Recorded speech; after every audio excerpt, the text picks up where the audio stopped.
बड़े जोर शोर से भारत के महान प्रधानमंत्री, यशस्वी प्रधानमंत्री। अब मैं ये पूछना चाहता हूं, भूटान को 10,000 करोड़, मंगोलिया को 70,000 करोड़, बांग्लादेश को 15,000 करोड़, मॉरिशस को 5,000 करोड़, नेपाल और अफ्रीका के देशों को 39 अरब करोड़, सरदार स्टैच्यू को 3,000 करोड़, उद्योगपतियों का ऋण माफ करने के लिए 5,55,000 करोड़, मोदी की विदेश यात्राओं पर 25,000 करोड़ और बीजेपी का मुख्यालय का 350 करोड़, मोदी और बीजेपी के विज्ञान पे 5,000 करोड़, मोदी की सुरक्षा में 24 घंटे में 1 करोड़ रुपए दिन का खर्च कर रहे हैं और साल में 591 करोड़ 30 लाख रुपए आप खर्च कर रहे हैं। और पिछले 5 सालों में कुंभ के मेले में 15,000 करोड़ और यूएसए के प्रेसिडेंट ट्रंप को नमस्ते करने के लिए 100 करोड़। तो ये यशस्वी प्रधानमंत्री है क्या? इस किस्म के प्रधानमंत्री को यशस्वी कहेंगे?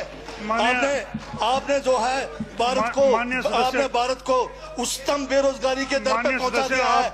आज विश्व में भारत जो है भूखमरी में बांग्लादेश से भी नीचे है, आज पाकिस्तान से भी नीचे है। जिस देश में 25% जो है रात को भूखा सोए, उस देश का प्रधानमंत्री यशस्वी है क्या? जिसने देश की आर्थिकी को बिल्कुल नीचे कर दिया, छिन भिन कर दिया, जिसने जीडीपी खत्म कर दिया, जिसने नोटबंदी में लोगों को जो है नोटबंदी के तहत जो है लोगों को मरवा दिया, जिसने नौकरियां खत्म करा दी, जिसने महंगाई चरम पे पहुंचाई, जिसने पेट्रोल 100 रुपए कर दिया, डीजल 100 रुपए कर दिया, क्या वो यशस्वी है? क्या उसको यशस्वी कहेंगे आप?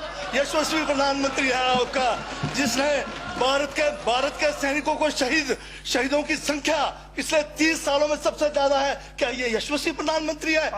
जिसने देश के अंदर चीन को घुसा दिया, क्या वो यशस्वी प्रधानमंत्री है? बजट पे बोलिए। माननीय सभापति महोदय, ये बजट में जिक्र हुआ है यशस्वी प्रधानमंत्री का और मुझे उसका जवाब देने का पूरा अधिकार है, जो मुझे कोई छीन नहीं सकता है।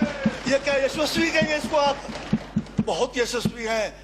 देश का जो है आज बिल्कुल देश को आर्थिक रूप से कंगाल, राजनीतिक रूप से कश्मीर से कन्याकुमारी जो अखंड भारत है वो खंड होने जा रहा है।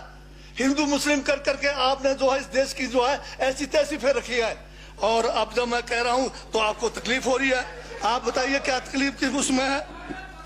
आप अब दादा अभी लाल किला आपने बेच दिया, रेलवे स्टेशन आपने बेच दिया, एयरपोर्ट आपने बेच दिया। यशस्वी प्रधानमंत्री है। कोयले के खदाने आपने बेच दिया, रेलगाड़ी आपने बेच दिया, बंदरगाह आपने बेच दिया, बेकिस्मती जमीनें आपने बेच दी यशस्वी प्रधानमंत्री जी ने। और कहते हैं कि देश बदल रहा है, देश बिक रहा है। महाराज ये कहिए देश बिक रहा है। LIC तैयार है बेचने के लिए, IDB भी तैयार है, ये जो एयर इंडिया तैयार रखा हुआ है, BSNL बेचने वाले हैं, ONGC बेचने वाले हैं। छोड़ने वाले क्या? आखिर में ये देश को भी बेच के चले जाएंगे। क्या है उनका? एक झोला है, झोला लेके चल पड़ेंगे। ये है आपका यशस्वी प्रधानमंत्री। ये यशस्वी प्रधानमंत्री है। दाढ़ी बढ़ाने से टैगोर नहीं बन जाते। टैगोर के गुण लाने के लिए दोबारा जन्म लेंगे 100 बार, तब भी नहीं आएगा। हाँ, दाढ़ी बदल के और मेकअप करा के 15-15 लाख के, उससे कुछ होने वाला नहीं है आपका ना, बिल्कुल। और जो जहर आप लोगों ने जो है इतने सालों में इस देश के अंदर जो है आपने जो इस देश में बीजा है, उससे वो जो है ये बजट पे ही है। सर स्पीकर सर यशस्वी प्रधानमंत्री जी का जिक्र बजट में आया है, इसलिए मुझे भी जवाब देना पड़ा है।